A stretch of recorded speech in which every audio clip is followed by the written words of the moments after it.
discuss about the subject of how abuse affects a target of abuse, and later in this video I will discuss one of the most important aspects of abuse management and recovery, which is how and what gets you through the day. What do I mean by that? Well, a target of abuse who is subjected to constant, frequent and/or daily abuse is a person who over time will begin to experience signs of post-traumatic stress disorder.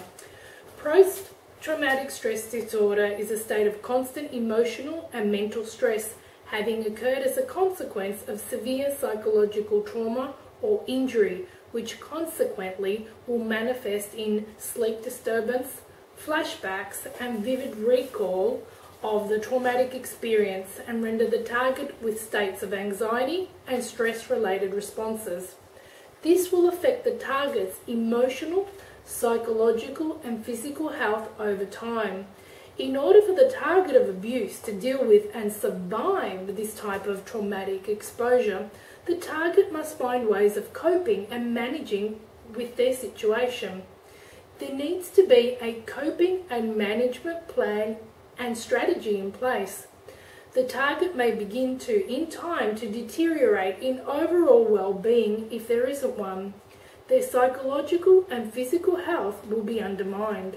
This deterioration may lead to depression, disinterest in life, turning to an addiction such as alcohol, smoking, drugs, overeating or eating the wrong foods, not eating, self-harming or gambling, etc.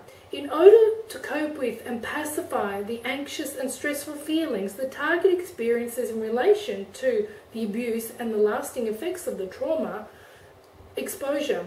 So today I would like to focus on what you can do if you are a target of any abuse to help you get through the day. Of course, the ultimate goal would be to remove yourself away from the abusive person or situation entirely. However, not everyone who is a target of abuse can leave immediately their abusive situation for various personal reasons. Therefore, strategies and plans need to be in place for the target to cope with their situation in the meantime. The following are some general suggestions. Everyone has different needs and has different situations to deal with, so seek professional advice from a qualified healthcare practitioner before embarking on any new method. Let me ask you a question. When was the last time you did something that made you feel good and happy? In order for a target of abuse to stay sane and healthy, the target must engage in activities that can help them stay sane and healthy and maintain perspective.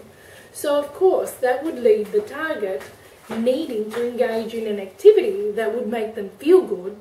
Of course I mean through healthy means, not synthetic means such as drugs or alcohol, etc. A target of abuse needs nurturing, validation, perspective and understanding in order to heal and recover from trauma experienced. It isn't always possible to get the nurturing from those around us when we need it the most. So sometimes the nurturing will have to come from part of the target of abuse. This can be challenging given that after experiencing abusive episodes, the last thing a target may be motivated to do is figure out how to find and receive nurturing. But having a list in place of things to do actively to receive nurturing and get perspective can greatly help a target experiencing abuse.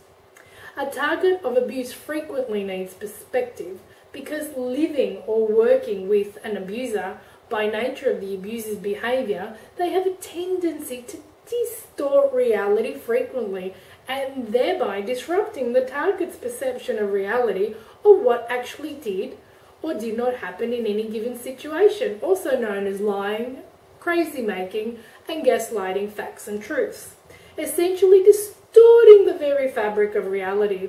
Therefore, some suggested activities to foster nurturing and perspective might be going for a walk in the sunshine, along the beach, or in the park or forest, walking a dog, doing your favourite exercise, painting, spending time with your children, perhaps go to the zoo, beach, museum, or a picnic, making a healthy meal, getting a massage, spending time with people you trust and care about you, seeking spiritual nurturing, reading a fun, happy book, watching a funny movie, call a friend you trust, get a new hairstyle, get a makeover, buy some new clothes, listen to your favourite happy music, no depressing love songs, listening to your favourite relaxation CD, maybe move house, change jobs, smile, it can make you feel good.